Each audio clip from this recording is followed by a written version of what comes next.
Hi all, welcome back to health in kitchen. ನಾನಿವತ್ತು ನೆಗಡಿ, ಕೆಮ್ಮು, ಕಫಗೆ ಒಂದು ಒಳ್ಳೆ ಮನೆಮದ್ದು ರೆಸಿಪಿ ಜೊತೆ ಬಂದಿದ್ದೀನಿ.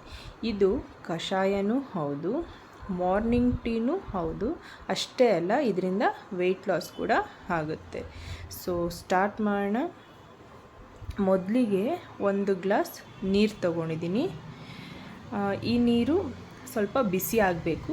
ಈಗ ಬಿಸಿ ಆದಮೇಲೆ ನಾವಿದಕ್ಕೆ ಇವಾಗ 1 ಸ್ಪೂನ್ ಜೀರಾ ಪೌಡರ್ ಅಥವಾ ನೀವು ಜೀರಿಗೆ ಕೂಡ ತೊಗೊಬೋದು. ಹಾಗೆ ಒಂದು 4ರಿಂದ 5 ಕ್ರಷ್ ಮಾಡಿ ಹಾಕ್ಕೊಳ್ತಾ ಇದ್ದೀನಿ ಮೆಣಸು. ಹಾಗೆ ಒಂದು 3ರಿಂದ 4 ಲವಂಗ ಕೂಡ ಕ್ರಷ್ ಮಾಡಿ ಹಾಕ್ಕೊಳ್ತಾ ಇದ್ದೀನಿ. ಹಾಗೆ ಸ್ವಲ್ಪ ಜಜ್ಜಿರೋ ಶುಂಠಿ, ತುಳಸಿ ಎಲೆ, ಹಾಗೆ ದೊಡ್ಡ ಪತ್ರೆ, ಹಾಗೆ ವಿಳೆದೆಲೆ, ಇದಿಷ್ಟು ಹಾಕಿ ಚೆನ್ನಾಗಿ ಒಂದು 5 ನಿಮಿಷ ಕುದಿಸ್ಬೇಕು.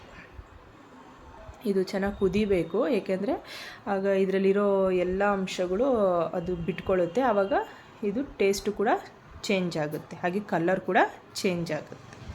ಈಗ ಇದು ಚೆನ್ನಾಗಿ ಕುದೀತಾ ಇದೆ ನೋಡಿ.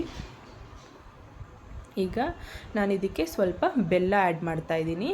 ನೀವು ಬೇಕಿದ್ದರೆ ಇದು ಗ್ಲಾಸಿಗೆ ಹಾಕ್ಕೊಂಡಾಗ ಜೇನುತುಪ್ಪ ಕೂಡ ಆ್ಯಡ್ ಮಾಡ್ಕೊಬೋದು. ನೀವು ಎರಡರಲ್ಲಿ ನಿಮ್ಗೆ ಯಾವ್ದು ಇಷ್ಟನೋ ಅದು, ಬೆಲ್ಲ ಅಥವಾ ಜೇನುತುಪ್ಪ.